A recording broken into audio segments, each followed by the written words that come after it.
I survived a home invasion posted by a crocodile. This happened a while ago. I removed names for obvious reasons. My well-to-do brother was going on vacation and requested that I, a teacher, take care of his dogs for the week. Having nothing better to do, I assented and drove myself over to their place in the city suburbs. I thought it would be like a vacation, but soon found that living in someone else's house can be actually boring as hell. I spent most of my time watching his limited cable package, playing his dusty PS2, and eating his food. Amusingly, my brother had both a giant American bulldog named Lucy, who was 80 pounds of muscle and bone, and an adorable dachshund named Coco that belonged to his fiancée. All I really had to do was keep both dogs fed and watered, and prevent Lucy from killing anyone who had the gall to come near the house. The only annoying thing about my job was that some of the rooms were absolutely filthy. It was so bad my brother instructed me not to even step foot in either his bedroom or the guest bedroom due to the embarrassment of their condition. The living room, kitchen, and basement contained your average millennial sloppiness. Their bedroom was covered floor to ceiling in dirty clothes, crusty plates of food, and trash. The stench of weed was also distinguishable. His guest room was little better, used to hoard nearly everything he and his girlfriend had no place for. It was also filled with junk, and I never went near its tiny closet for fear of being buried in an avalanche of furniture, DVDs, and other crap they didn't need. It was a ridiculous situation for someone as wealthy as my brother seemed to be. I didn't understand why they didn't just hire a maid. He asked me to stay clear of both rooms, and I was happy to oblige, sleeping instead on the couch in the basement where I could at least move freely without stepping on an old dog turd. The first few days, everything was fine. I generally just dicked around on my phone or television. I had classes to make for the next year, but even in my supreme boredom, I couldn't bring myself to do any real work. And even if I wanted to, on my laptop I quickly ran into a technical problem. My brother lived in a rougher suburb, so he had 2 small security cameras that connected to an app that I could pull up on my phone or laptop. These cameras had motion sensors that would detect when someone came near either the front or the back door. Instead of doing their jobs properly, the damn things went off like crazy every quarter hour or so. I received these incessant notifications: motion detected, front door. But whenever I checked the app or the doors themselves, no one was there, and the rewound footage only showed empty air. I was tempted to turn the app off completely, but instead I just ignored the constant buzzes on my phone and laptop. The weird stuff started happening on the 3rd night. I had locked everything up and was taking my evening shit in the basement bathroom when I heard the sound of banging glass. It was coming from somewhere outside the house, like someone was clanging to be let in. I was trying to pinpoint where the hell the noise was coming from, but it stopped nearly soon as it started. The dogs, Lucy especially, lost their shit. It was midnight, so I came to the conclusion that I was about to be burglared or murdered, but there was no other sounds beside the dogs. Rushing off the toilet, I grabbed my phone and checked the camera on the app. No one at either door.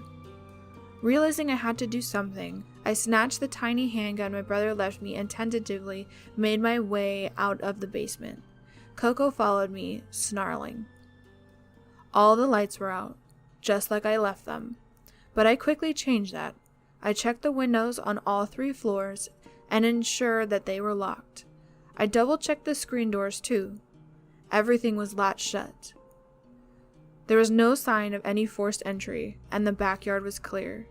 In the darkness outside, all I could see was my brother's small storage shed and a ladder he hadn't bothered to put away lying placidly in the grass. The shed was padlocked closed. I thought about calling the police, but even as I considered it, I began to doubt what I had heard. Was it really banging outside the house? Or had it been something inane, like thunder or wind? I just couldn't be sure, and my family has always been wary of law enforcement, so I held off alerting anyone. I sat up with the dogs that night until sleep finally took me. Nothing else happened. I called my brother the next day, and he agreed with me that I shouldn't get too paranoid. He said it was probably for the best not to call the cops, that he hears weird noises in the house all the time because it was built with cheap, rickety materials. Nevertheless, I was on edge. I checked the blinds constantly, and my eyes were glued to the app to make sure no one was crawling around the front or back door. Unfortunately for me, weird shit kept happening. As the week wore on, there was no more banging on the glass at nights, but I started to hear something else. At first, I thought it was my own brain making white noise to drown out the quiet, but soon I realized it was coming from the house itself, from inside the walls. It was a static sound that I recognized somehow, but I couldn't quite pin it down in my mind.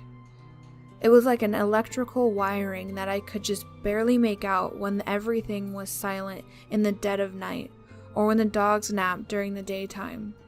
It seemed to jump around from spot to spot, but never lasted long. I became nervous, feeling trapped in the place that was supposed to be my vacation home. I didn't leave the house much at that point, but when I did go out to get food or something, the dogs would always follow me to the door and whine more than usual as if they didn't want me to go. I had to close their pen often to keep them from following me around. Thankfully, they started to calm down majorly after about a week of me being there, but I quickly became freaked out by this too. Both Lucy and Coco started sleeping about 18 hours each day. They would flop down next to me in the basement and wouldn't move for what felt like an eternity. Coco especially looked so comatose that I started checking her pulse every now and then. I could barely get them to eat or go to the bathroom. In fear of allowing them to drop dead, I made a vet visit for both dogs. They ran some routine tests and told me that there was nothing wrong with either dog physically, and that maybe the excitement of a new face had just worn them down. That sounded like the stupidest thing I had ever heard, but I had no better explanation. Shit hit the fan in the second week at the house. The app was constantly telling me someone was at the front and back doors, and the dogs kept going back and forth between whining fearfully and snoring in my lap. The whirling sound sent chills down my spine whenever I heard it. I'd get hardly any sleep at all. Every night before bed, I checked and rechecked all of the windows, some of which didn't have blinds. The unshakable feeling that I was being watched drove me into a dread and anxiety. I covered the blindless windows with blankets, and I kept the gun near me 24/7. This place was becoming like a prison, but I felt bound to protect it. One evening, exhaustion overtook me and I collapsed on the couch. The wiring sound woke me up, louder than it had ever been, but this time it was accompanied by footsteps moving within the house. I swear to God they were some heavy footfalls, but they moved so slowly that even in the moment I couldn't accept what I was hearing. Was someone there? The footsteps plodded exceedingly slowly above me in the upstairs where the two restricted rooms were. Suddenly, a sick thought struck me. I hadn't gone up in those rooms hardly at all the past few days. What if someone was hiding in one of them the whole time? They were so disgusting that I thought them off limits, but that didn't mean they were empty. The dogs lay beside me, completely oblivious in their slumber. As silently as I could, I retrieved the gun and my phone and, trembling, made my way to the top floor. I still couldn't call the police. Not until I was sure I wasn't acting crazy. I checked my brother's room first. I was electrified with terror as I opened the door, remembering every horror movie I had ever seen. It was completely empty, full of only trash, scrawling ants, and rotten odors, just as he had left it. I just had to check the guest bedroom and I'd be safe. That's when my phone buzzed. Motion detected. Front door. Son of a bitch. If I was maintaining any stealth, it was gone now. I waited for something to happen. A maniac to charge me from the stairs or the bedroom door. Hell, at this point, I wouldn't have been surprised to see an electrical fan demon pop out of the wall wiring at me. But nothing happened.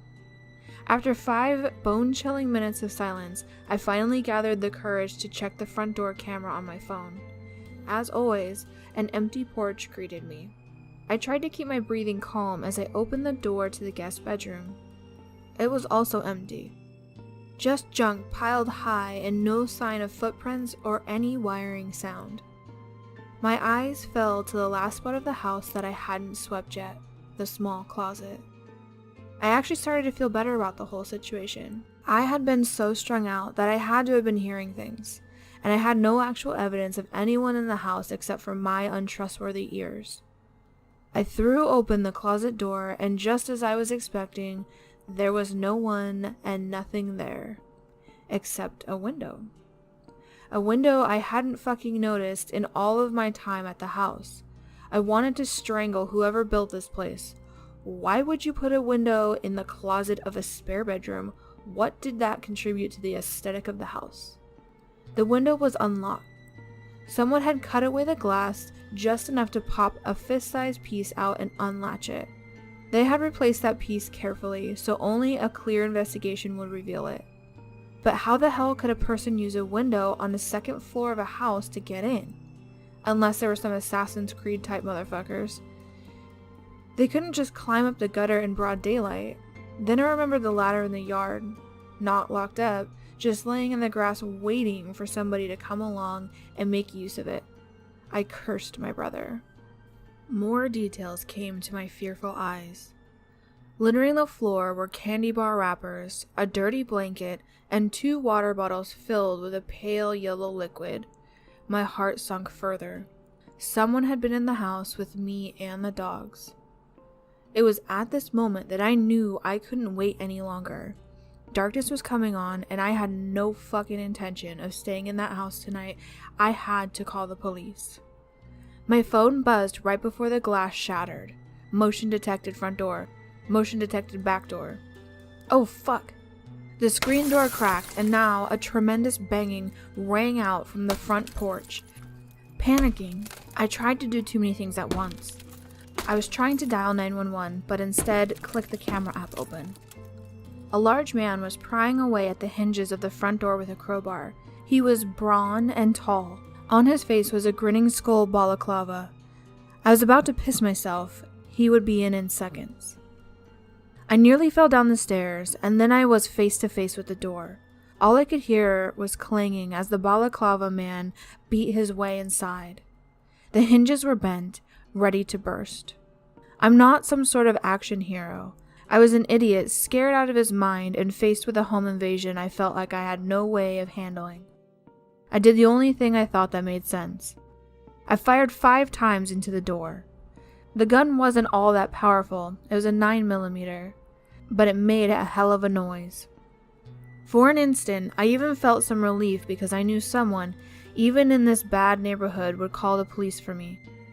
The banging stopped, and I heard him groaning behind the front door. I opened it and found the man gasping on the ground, chest full of holes. Shockingly, the screen door was partially intact. That's how I saw the reflection of the other figure behind me. This one was skinnier, a rail of a person covered with tattoos. His face was pale white, beyond a natural human skin color. Their lips were strangely feminine, but the blank features left me completely unsettled. The intruder was wearing something like a no-resin mask made in Japan. A heavy metallic object struck the back of my skull with a wet thud. The figure pulled me back into the house. It struck me again, this time in the face, and I crumbled to the floor. There was little pain, it was all disorientation. I didn't lose consciousness, but I was concussed. Looking up, I saw the pale face above me. It had hit me with a metal detector. "Where is it?" a male voice shouted. Then, grabbing me off the floor, "Where the fuck is it?" What? I stuttered out, barely able to comprehend what was happening. Where's what? Seeing I was in no condition to talk, he let me crumble and began pacing the floor, unsure of what to do. He ripped off his mask to reveal a bony, hard face glistening with sweat. A teardrop tattoo rested on his cheek. In the far distance, I thought I could hear sirens. My vision was heavily blurred, and the light of the house made my head split. Then the man started tearing the house apart. He pulled the cushions off the couch, swept ants off the kitchen counter, and about destroyed the shoe closet. It was nearly comical. He turned his attention toward the basement. It's gotta be there, he murmured, eyeing the dog gate that led to the basement. He opened it and charged down. The next thing I heard was a yelping and a splattering sound, followed by a series of barks and yips. With a grunt, I forced myself off the floor and just barely made it downstairs, gun in hand. The intruder was trying desperately to shield his throat from Lucy, who was snapping at his arm with a kind of animal ferocity we all forget that dogs have. The man's shoulder was already gashed to hell and bleeding profusely. A luminescent blue vein hung limply out of it. Coco clung viciously to his pant leg, refusing to let him go. Fuck, get off me, he screamed, ignorant of my presence.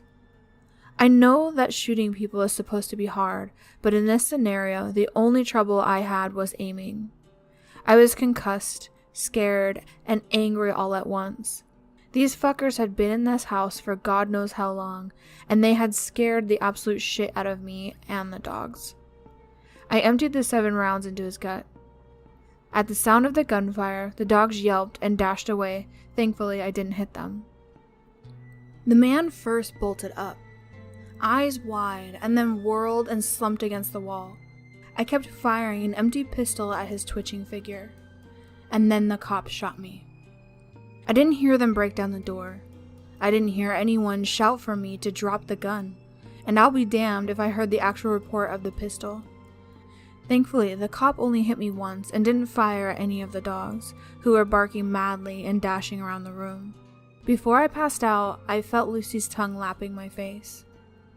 I woke up at the hospital days later, IVs connected to my arm and oxygen running through my nose. As my condition improved, I learned the series of terrible revelations. I'll try to summarize them briefly here. My brother was not a businessman as he had led my family to believe. Instead, he and his fiancée had been working as accountants for a large drug operation in the city for the past 5 years. It was good money, but it was of course a massive risk. 2. My brother was not on vacation, but instead was lying low in order to avoid being found. 3. He had stolen a briefcase of cocaine from people he had worked for that was valued at about $120,000. 4. The cocaine was in the house with me the whole time, because as my brother said at his trial, he believed the dealers wouldn't look for it there if he himself was gone. The people who had attacked us were trying to locate that case, which it turned out had enough metal to be detected. They had to be careful not to spook me, the dogs, or any neighbors if they had hoped to find it. As it turned out, it was in my brother's disgusting bedroom in a hidden compartment inside their dresser. His plan was to come back in a week or so, collect the money. Even if I had been killed, it was hidden well enough to go unfound, and get the hell out of state as fast as he could. In his plan, I was an expendable patsy. The man who I shot through the front door was the muscle of the operation. He probably wasn't supposed to step foot in the house unless something bad happened. When I discovered the upstairs window, he sprung into action to stop me from alerting the police. The police found an SUV down the road that he was operating from. He lived. The skinny masked guy died. He was the brains of the operation. It was him who set up the firmware that caused the cameras in the house to register motion every few minutes. He also cracked open the outside window. He was using the metal detector to search through the house each night. Additionally, he was drugging Lucy and Coco's food with a sedative each day in order to make them sluggish. It terrifies me to this day that he was able to move so freely throughout the house without me noticing. I assume he was there for the majority of the week. The dogs must have sensed him, but he was apparently very good at staying under the radar as he moved, unseen, through the house as I bunkered down. I was suspected for a bit, but eventually all evidence pointed to me being nothing more than a red herring and a patsy. My brother and fiancé both went to prison on felony drug trafficking charges. I'm not sure I'll ever be able to talk to them again, but I have at least 2 decades to make that decision. The whole thing messed me up pretty badly. Eventually, I copied my brother's idea and left the state forever. The man I killed might have friends who want revenge. But if anyone ever does come back for me, if they track me down and invade my home, I won't worry too much, because every night I go to sleep, I have old Coco and Lucy by my side, and the 9mm on my nightstand doesn't hurt either.